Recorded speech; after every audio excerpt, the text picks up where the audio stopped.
ஓம் கினேஸ்வரா போற்றி, நவக்கர நாரலை போற்றி. மகர ராசி நேயர்களுக்கு வணக்கம். மகர ராசிக்கு இந்த வீடியோ பதிவு ரொம்ப முக்கியமானதுங்க. ஏன்னா நீங்கள் இப்போ ஏழரையில் இருக்கிறீங்க, சனிப்பவனுடைய ஆதிக்கத்தில் இருக்கிறீங்க. சனிப்பவன் பாத சனியாக உங்கள் ராசிக்கு 2ஆம் இடத்துல இருக்கிறாரு. ராசிக்கு 2ஆம் இடம் கும்பத்தில் புரட்டாதி நட்சத்திரத்தில் போகிறாரு. இதில் ஒரு வேறு வக்கரம் அடைகிறாரு. 30ஆம் தேதி ஜூன் 30ஆம் தேதி வக்கரம் அடைஞ்சு அக்டோபர் 10 வரைக்கும் பின்னோக்கி வருகிறாரு. புரட்டாதி நட்சத்திரத்திலேருந்து சதயத்தை நோக்கி வராரு. இதுக்கு நான் தனியாக வீடியோ போடுறேன். ஜூன் 30க்கு இன்னும் நாட்கள் நிறைய இருக்குது. இன்னும் கிட்டத்தட்ட 1 மாத காலம் இருக்கிறதுனால அந்த ஜூன் 30 ஒட்டி சனிப்பவனுடைய வக்கர நிலைக்கு பலன்கள் எப்படி இருக்குன்னு தெளிவாக சொல்கிறேன். ஆனால் வக்கரம் மகர ராசிக்கு அந்தளவு பாதிக்காது. சரியாக நல்ல பலன்களை தான் கொடுப்பாரு, ஒன்றும் பிரச்சனை இல்லை. சரி நேர்களே, இப்போ சனி பகவான் உங்கள் ராசிநாதன் உங்கள் ராசிக்கு 2ஆம் இடத்துல இருந்துக்கிட்டு ராசிக்கு 4ஆம் இடத்தை பார்க்குறாரு, ராசிக்கு 8ஆம் இடத்தை பார்க்குறாரு, ராசிக்கு 11ஆம் இடத்தை பார்க்குறாரு. இந்த பார்வையெல்லாம் சனிப்பவனுடைய இந்த இடங்கள்லாம் சனிப்பவனுடைய பார்வையில் படுது. ராசிக்கு 4ஆம் இடத்தையும் பார்க்குறாரு, சுகஸ்தானத்தை பார்க்குறாரு. அதுபோல் செவ்வாய் பவனையும் பார்க்குறாரு. உங்கள் ராசிக்கு 4 11 கூடன்னு பார்க்குறாரு. சனி பார்வை கெடு பார்வை. சனி பார்வை சர்வநாசம் வாங்க. அவர் தான் இருக்கிற இடத்த கெடுக்கிறத காட்டிலையும் பார்க்குற இடத்த கெடுப்பார். அது மாதிரி அவர் பார்வையில் என்ன கிரகங்கள் வருதோ அந்த கிரகங்கள் கொஞ்சம் டிஸ்டர்பன்ஸ் ஆகும். அதனால் மகர ராசி நேயர்களுக்கு இப்போதைக்கு செவ்வாய் கொஞ்சம் டிஸ்டர்பன்ஸ் ஆறாரு. செவ்வாய் ஒரு நல்ல நிலைமையில் இருந்தாலுமே செவ்வாயுடைய சாதனைகளும் சர்க்கிளும்னு ஒரு வீடியோ போட்டிருக்கிறேன். செவ்வாய் பயிற்சியை முன்னிட்டு ஒரு வீடியோ போட்டுக்கிறேன். செவ்வாயும் இன்றைக்கி தான் பயிற்சி சேராரு. 31/5/2024 பயிற்சி சேராரு. அந்த வீடியோவை பார்த்தீங்கன்னா அதில் நல்லா தெளிவாக புள்ளிவாரமாக சொல்லியிருக்கிறேன். அந்த வீடியோவை பாருங்கள். அந்த வீடியோ லிங்கை கொடுத்துருக்குறேன், அதை பார்த்துக்கோங்க. செவ்வாய் பொதுவாக சகோதரக்காரகன். அதனால் உங்களுடைய மூத்த சகோதர வழியில் கொஞ்சம் கவனமாக இருங்க. அவங்களுடைய ஆரோக்கியத்தை பார்த்துக்கோங்க, தேக ஆரோக்கியத்தை பார்த்துக்கோங்க. அவங்களால சில பிரச்சனைகள் வராமல் பார்த்துக்கோங்க. அதுபோல் செவ்வாய் பூமிகாரகன் 4ஆம் இடத்துல இருக்கனால இடம், மனை, வீடு, விவசாயம், தோட்டம் இதுலேயும் சில எதிர்பாராத பிரச்சனைகள் வரும்.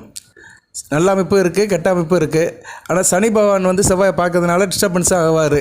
அதுபோக அவர் சகோதரக்காரகன். அதனால் சகோதர வழியில் சில டிஸ்டர்பன்ஸ் வர்றதுக்கு வாய்ப்பு இருக்குது. சகோதரருடைய இதையும் பார்த்துக்கோங்க. அதுபோக செவ்வாய் ஒரு மனிதனுக்கு ஒரு இதை கொடுக்குற ஒரு ஆற்றல், தைரியம், ஒரு ஆசாபாசத்தை கொடுப்பாரு. அதெல்லாம் மகர ராசி நேயர்களுக்கு கொஞ்சம் சற்று குறைவாக காணப்படும். சனி பார்வையில் செவ்வாய் இருக்கிற வரைக்கும் சற்று குறைவாக காணப்படும். ஓகே நேயர்களே, இப்போ சனி பகவான் அது போக உங்கள் ராசிக்கு 4ஆம் இடத்தையும் 8ஆம் இடத்தையும் 11ஆம் இடத்தையும் பார்க்குறாரு. அவர் மார்ச் 2025 வரைக்கும் பார்ப்பார். அடுத்த வருடம் மார்ச் 25 வரைக்கும் பார்ப்பார். அதாவது 25/3/2025 வரைக்கும் உங்கள் ராசிக்கு 2ஆம் இடத்துல இருக்கிற வரைக்கும் பார்ப்பார். அவர் எந்த இடத்துக்கு போனாலும் 3 இடங்களை பார்ப்பார். அது கம்பல்சரியாக பார்த்துக்கிட்டு தான் இருப்பார். இடங்கள் தான் மாறுபடும். அவர் பயிற்சிக்கு ஏற்ற மாதிரி இடங்கள் மாறுபடும். பட் அவரோட பார்வை தான் இருக்கிற இடத்துலேருந்து 3ஆம் இடமும் 7ஆம் இடம் 10ஆம் இடத்தை பார்ப்பார். ஓகே, இப்போ அவர் இப்போ உங்கள் ராசிக்கு 8ஆம் இடத்தை பார்க்குறாரு. 8ஆம் இடத்தை பார்க்குறதுனால என்ன, கொஞ்சம் செலவுகள் இருக்கும், எதிர்பாராத செலவுகள் இருக்கும். வெளிநாடு வெளிமாநில தொடர்புகளில் கொஞ்சம் பிசகு இருக்கும். ஏற்றுமதி இறக்குமதியில் சில பிசகு இருக்கும். ஷேர் மார்க்கெட்டில் அந்தளவு இன்வெஸ்ட்மெண்ட்ஸ் பண்ண முடியாது. ஷேர் மார்க்கெட்டில் அந்தளவு லாபம் பார்க்க முடியாது. இப்படி சில டிஸ்டர்பன்ஸ் எல்லாம் கொடுப்பாரு. அது போக 11ஆம் இடத்தை பார்க்குறாரு. 11ஆம் இடம் லாபஸ்தானம் தான்.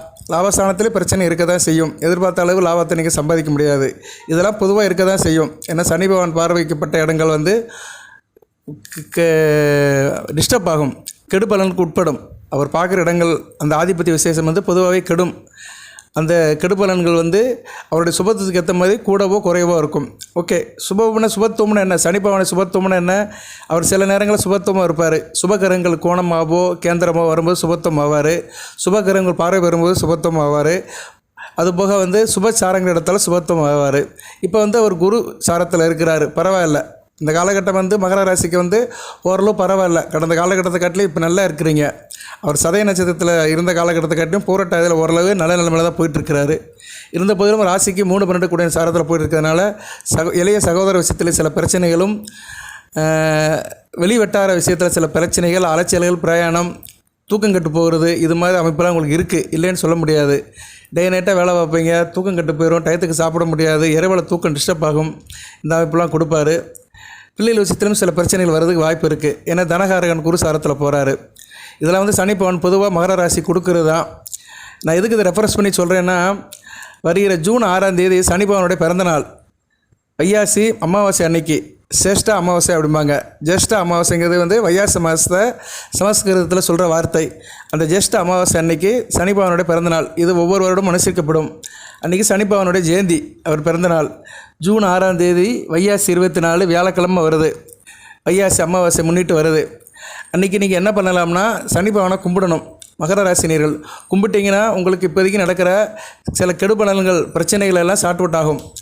நீங்கள் சனிக்கிழமை தோறும் ஆஞ்சநேயரை கும்பிட்றது, சனி பகவானுக்கு விளக்கு போடுறது, மற்ற பூஜை புனஸ்காரங்கள் பரிகாரங்கள் வழிபாட்டு முறைகளை பண்ணினாலுமே ஜூன் 6ஆம் தேதி சனி பகவான் ஜெயந்தி அன்னைக்கு நான் சொன்ன சில காரியங்களை செஞ்சீங்கன்னா உங்களுக்கு கூடுதல் நன்மையாக இருக்கும். வாழ்நாள் முழுக்க அது யோகத்தை கொடுக்கும். ஏன்னா சனி பகவான் ராசிநாதன் அல்லவா. அதுபோக வந்து சனி திசை நடக்கிறவங்களும் செய்யலாம். மகர ராசியில் சனி மகா திசை நடக்கும். சரியா? ஒரு 50-55 வயசுக்கு மேற்பட்டவர்களுக்கு நடக்கும். அது நட்சத்திரத்துக்கு ஏற்ற மாதிரி மாறுபடும். இருந்தாலும் சனி மகாதிசை நடக்கிறவங்க 19 வருடம் நடக்கும். அவங்களுக்கும் இது வந்து உகந்ததாக பார்க்கப்படுகிறது. ஜூன் 6 வைகாசி 24ஆம் தேதி நீங்கள் என்ன பண்ணணும்னா எப்பயும் போல் காலையில் எழுந்திருங்க, காலை கடன்கள்லாம் முடிங்க, குளிங்க, சூரிய நமஸ்காரம் பண்ணுங்க. அன்றைக்கி வேலைக்கிழமை தான், ஒர்க்கிங் டே தான், எல்லாத்துக்கும் வந்து வேலை உள்ள நாளாக தான் இருக்கும். அன்றைக்கி என்ன பண்ணுங்கன்னா வீட்டில் சிவலிங்கம் இருந்தால் சிவலிங்கத்துக்கு அபிஷேகம் பண்ணுங்கள். ஆற்று நீர் எடுத்துகிட்டு வாங்க. ஆற்று நீர் கிடைக்கலன்னா இருக்கிற தண்ணியை வச்சுக்கோங்க. சரியா? நீரில் வந்து தண்ணிக்கு தீட்டு கிடையாது. ஆறு இருக்கிறவங்க ஆற்றுல போய் குளிச்சுட்டு ஆற்று நீர் எடுத்துகிட்டு வரலாம். அதில் கொஞ்சம் எள்ளு போட்டு, கருப்பு எள்ளு போட்டு சிவலிங்கத்துக்கு அபிஷேகம் பண்ணுங்கள்.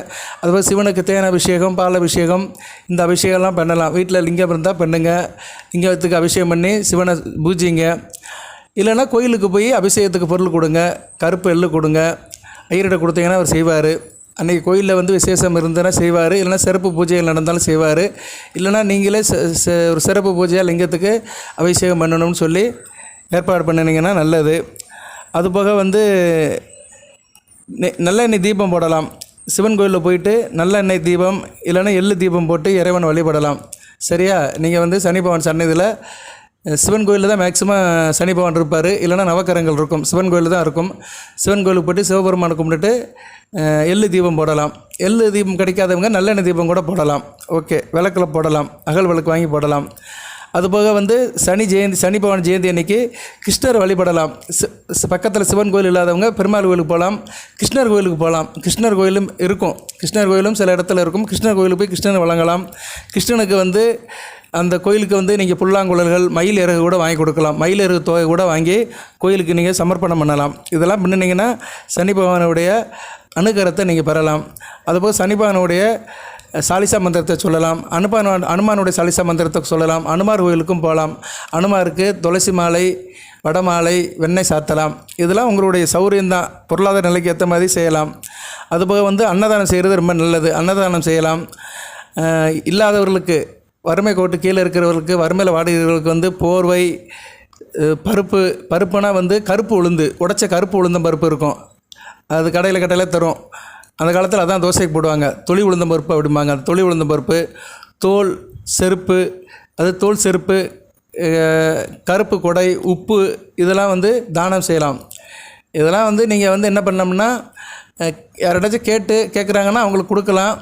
இல்லைன்னா கோயிலில் வந்து குருக்கள்கிட்ட கூட கொடுத்துட்டு வரலாம். சரியா? இதை கொடுத்தாலும் அவங்க வாங்கிக்கிடுவார் அவர். இப்படி சில சின்ன காரியங்கள் பண்ணலாம். அதுபோக வந்து நம்ம வீட்டு பக்கத்தில் தெருவுகளில் வந்து கருப்பு கலர் நாய் இருக்கும். அந்த நாய்களுக்கு வந்து ரொட்டி துண்டு பிஸ்கட்டு கொடுக்கலாம். காக்கைக்கு அன்னம் வைக்கலாம். இதெல்லாம் நீங்கள் ரொட்டீனாக செய்கிறதா நான் நிறைய வீடியோவில் சொல்லியிருக்கிறேன். சின்ன பரிகாரங்கள் தான். இதெல்லாம் செஞ்சிங்கன்னா இதில் ஏதோ ஒன்று செஞ்சாலும் சனி பகவானுடைய ஆசீர்வாதத்தை பெறலாம், ஆசையை பெறலாம். அப்புறம் அரச மரத்தடையில் உள்ள எறும்புகளுக்கு பச்சரிசி மாவு போடலாம். தூள் சர்க்கரையில் பச்சரிசி மாவு மிக்ஸ் பண்ணி எள்ளு கலந்து அந்த பண்டத்தை வந்து எறும்புகளுக்கு போடலாம். இதெல்லாம் பண்ணினீங்கன்னா சனி பகவானுடைய ஆசீர்வாதம் கிடைக்கும், தாக்கம் குறையும். உங்கள் ஜென்மச்சனியில் அவருடைய தாக்கம் குறைக்கும். உங்கள் ராசிநாதன் வாழ்நாள் முழுக்க உங்களுக்கு வந்து நல்ல ஒரு உடலையும் நல்ல ஒரு மனதையும் கொடுக்குறவர் சனி பகவான் தான் மகர ராசிக்கு. அதனால் உங்கள் ராசிநாதனுடைய அனுக்கிரகம் கிடைக்கும். இதை வந்து ஜூன் 6ஆம் தேதி செய்யுங்க. இருக்கிறவங்க வந்து காலையிலே செய்யலாம். சரியா? டைம் பார்த்து செய்யலாம். அன்றைக்கி சனி ஊர் எப்போ வருது அதையும் சொல்லிடுறேன் நான். ஏன்னா வேலைக்கு வீட்டுக்கு போகிறவங்களுக்கு வந்து காலையில் செஞ்சுட்டு போகலாம், 9 மணிக்குள்ளே செய்யலாம். இல்லைன்னா இரவு வந்து செய்யலாம். வியாழக்கிழமை சனி பகவான் ஓரம் எப்போ வருது? சனி ஓரம் 12 to 1 தான் வருது. அந்நேரம் கோயில் மேக்ஸிமம் திறந்துருக்காது. அதனால் நீங்கள் வந்து இரவு இரவு 7 to 8 செய்யலாம். நல்ல சரியான டைங்க. இரவு வேலையை வெட்டிக்கலாம், போயிட்டு வந்துடலாம், கடமை செஞ்சிடலாம், நம்ம காரியங்களை செஞ்சிடலாம். ஆணாக இருந்தாலும் சரி, பெண்ணாக இருந்தாலும் சரி, இரவு 7 to 8 உகந்த நேரமாக பார்க்கப்படுகிறது. வியாழக்கிழமை இரவு 7 to 8 சனி ஓரை வருது. அந்த சனி ஓரை அன்றைக்கி சிவன் கோயிலுக்கு போங்க, சிவபெருமானை கும்பிட்டு சனிப்பானுக்கு விளக்கு போட்டுவாங்க. நான் சொன்னதெல்லாம் செய்யுங்க.